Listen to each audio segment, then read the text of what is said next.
So today is I think episode 14 of Do Your Interior। Last day पे हम लोग कुछ डिस्कस कर रहे थे लाइट के बारे में। तो आज क्या करेंगे कि कहाँ पे कौन सा टेम्परेचर का लाइट दिया जा सकता है।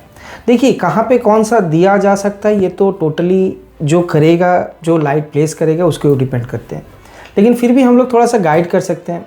जहाँ पे मान लीजिए कुछ फोकस वर्क चाहिए, जहाँ पे हम लोग बहुत फोकस में काम करते हैं, जहाँ पे मुझे लाइट का रिक्वायरमेंट बहुत ज़्यादा होता है, जैसे कि स्टडी यूनिट पे, जहाँ पे वर्क फ्रॉम होम यूनिट अगर कहीं पे होगा तो उसमें, या अगर किसी जगह को मुझे बहुत ज़्यादा ब्राइट दिखाना है उसके लिए हम लोग यूज़ करेंगे 6500 केल्विन जो होता है कूल वाइट में।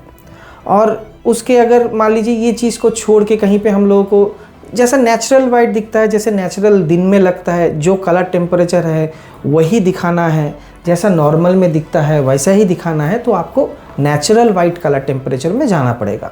वो जैसे हम लोग नॉर्मल सीलिंग में यूज़ करते हैं, जहाँ पे नॉर्मल अगर लाइट जले लीट अप हो तो ये आपके घर को बहुत अच्छा रोशनी देता है।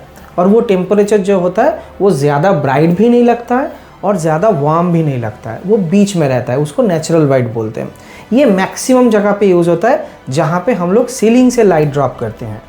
कोई भी लाइट अगर आपका आई लेवल के ऊपर से नीचे की चीज़ को लिट अप करता है तो वहाँ पे नेचुरल वाइट फोकस कीजिए। जैसे कि सीलिंग में, जैसे मान लीजिए कोई ओवरहेड यूनिट हो गया वहाँ पे, और बाकी रह गया आपका वार्म वाइट, जैसे हम लोग लास्ट डे पे डिस्कस किए थे कुछ 3 टेम्परेचर में।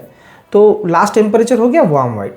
ये वार्म वाइट ऐसा चीज़ होता है जहाँ पे आपको अगर कहीं पे एक आरामदायक चीज़ को चाहिए या आपका बहुत कंफर्टेबल जोन में चाहिए कि आप कंफर्ट करना चाहते हैं या आप बहुत लग्जरी में रहना चाहते हैं, तो वहाँ पे आप लोग क्या करेंगे, आप लोग वार्म वाइट यूज़ कीजिए। उसमें क्या होता है, टेम्परेचर जितना कम होता है लाइट का येलोनेस उतना बढ़ता है। सो दैट्स वाई अगर हम लोग 2500 टू 3500 केल्विन में काम करेंगे तो उसको वार्म वाइट बोलते हैं। तो ये वार्म वाइट हम लोग फर्नीचर में दे सकते हैं।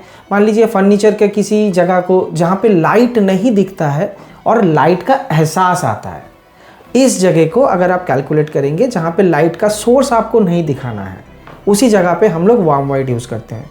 जैसे मान लीजिए कहीं पे फॉल सीलिंग बना है, उसमें ट्रे जैसा आ गया, कहीं पे मान लीजिए कोई हम लोग प्रोफाइल लाइट का काम कर रहे हैं, वहाँ पे लाइट का सोर्स नहीं दिखाना है, सिर्फ लाइट जल रहा है उसको ही दिखाना है, वो आपका एम्बियंस क्रिएट करता है, उसमें हम लोग वार्म वाइट यूज़ करते हैं। कहीं पे फर्नीचर आप वार्डरोब खोलेंगे तो वार्डरोब के अंदर कौन सा लाइट होना चाहिए, आप कैलकुलेशन कीजिए कि वहाँ पर भी आप लाइट दिखाना नहीं चाहते हैं, सिर्फ लाइट का एम्बियंस फील करना चाहते हैं।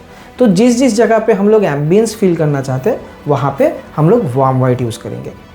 ओके, सो नेक्स्ट डे हम लोग कैलकुलेशन करेंगे कि कितना स्क्वायर फीट जगह के लिए कितना वाटेज का कैलकुलेशन होगा, और हमारे बेडरूम में कितना लाइट होना चाहिए, हमारे ड्राइंग रूम में कितना लाइट होना चाहिए। ये भी एक मैथमेटिकल आपका इक्वेशन है, हम नेक्स्ट एपिसोड में इसको समझाएंगे। ओके, साथ में बने रहिए और हमें फॉलो और सब्सक्राइब कीजिए। Thank you.